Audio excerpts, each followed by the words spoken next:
बोलिए सद्गुरुदेव भगवान की, गुरु माता की, भगवान भोलेनाथ की, माता कामाख्या की, सभी संतों की, गौ माता की, बोलिए सच्चे दरबार की, करौली शंकर महादेव की, हर हर महादेव।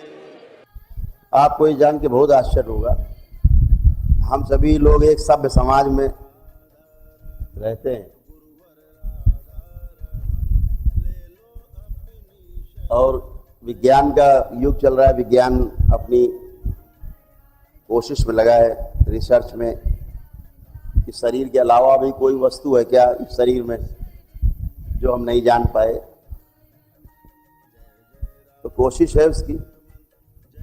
ये भी सही है कि जीवन होता है, ये भी सही है कि भूत प्रेत होते हैं, ये भी सही है कि पितृ होते हैं। सारी आसुरी शक्तियां विद्यमान है। जैसे देव शक्तियां हैं ऐसे आसुरी शक्तियां भी हैं, सब विद्यमान हैं। लेकिन दकियानूसी टाइप का काम नहीं करना है। अपनी सोच को खुला रखना है, समझना है। इस विषय पर विश्वास करने की अपेक्षा इसको समझना आवश्यक है कि आखिर ये समस्या क्या है, बीमारी क्या है। जब आप हवन करते हो, 5 हवन,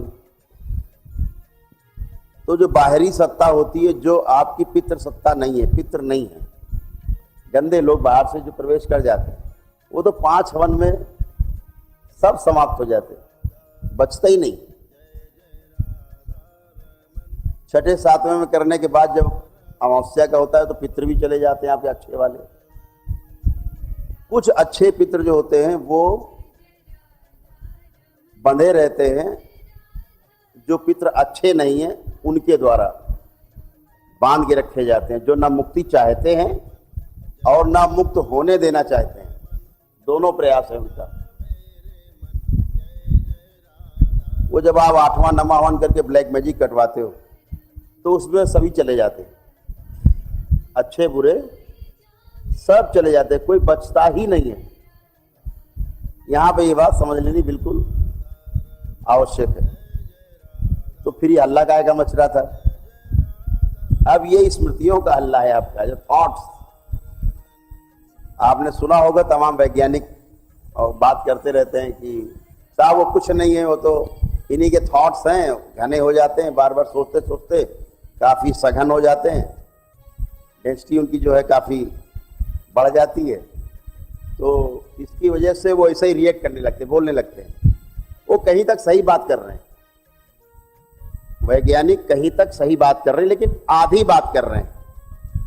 आधी बात इसलिए कर रहे हैं क्योंकि वो जीवन को अभी नहीं समझ पाए हैं। शरीर के साथ जो जीवन जुड़ा हुआ है, शरीर के साथ जिसे आत्मा कहते हैं आप लोग, उसे नहीं समझ पाए, इसलिए वो आधी बात कर रहे हैं। लेकिन जो आधी बात वो कर रहे हैं वो सही है, गलत नहीं।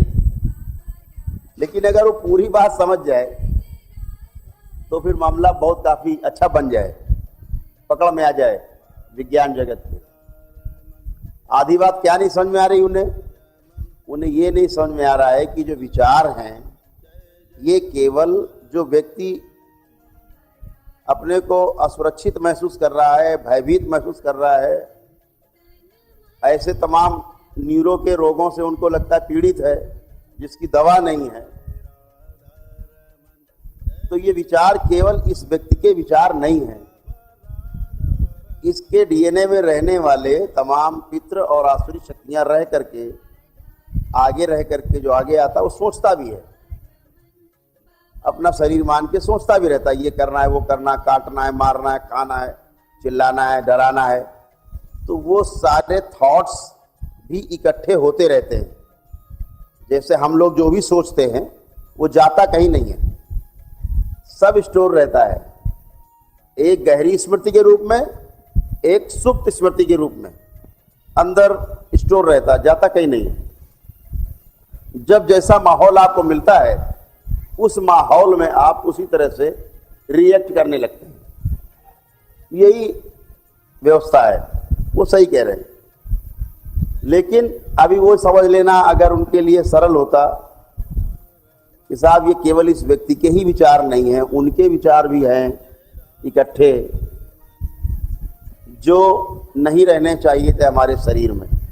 हमारे पितृ, हमारे जो कोई आसुरी शक्तियां हैं वो तंत्र वगैरह कर देते हैं, वो जब अंदर रहते हैं जो जो सोचते हैं तो उनकी स्मृति भी आपके अंदर रह जाती है। तो उनमें से कोई अगर लकवाग्रस्त रहा है तो आपको अभी भी लगता रहेगा कि लकवा लगता है, अभी है गुरुजी, हम भी कहते है, लेकिन अब है कुछ नहीं, स्मृति है आपकी, उनकी वो निकल जाती है, एनर्जी है।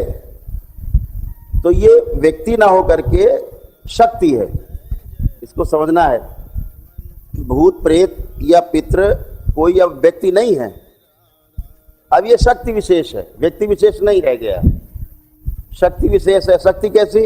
विचारों से युक्त है, घनी है, जो जो अपने जीवन काल में गहरी स्मृति उनके अंदर हैं वो बनी रहती है। वैसे ही आप सोचने लगते हो, वैसे ही आप रिएक्ट करने लगते हो। बस ये जो अंतिम चिकित्सा होती है आपकी, स्मृति चिकित्सा, रोगों की चिकित्सा, जैसे किसी को सोराइसिस है, पूरी बॉडी में सड़न हो रही है, या इन्फेक्शन है, किडनी फेल हो रही है, या हार्ट आपका जो है वो फेल्योर की ओर जा रहा है, हार्ट फेल हो रहा है, होने की संभावना बढ़ गई है, या आपकी जो रक्त की धमनियां हैं, आपकी जो शिराएं हैं, उनमें आपको कोई ज़्यादा मल अवरोध पैदा हो रहा है, कोई भी रोग बन रहा है, तो ये हमारे पितरों की जो स्मृतियां हैं उनके कारण बॉडी उसी हिसाब से ट्यून हो जाती है। ऐसे मन भी ट्यून हो जाता है उसी हिसाब से।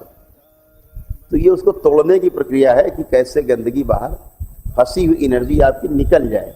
तो इससे भयभीत होने की बजाय समझदारी से इसको समझना है, केवल समझदारी वाली बात है।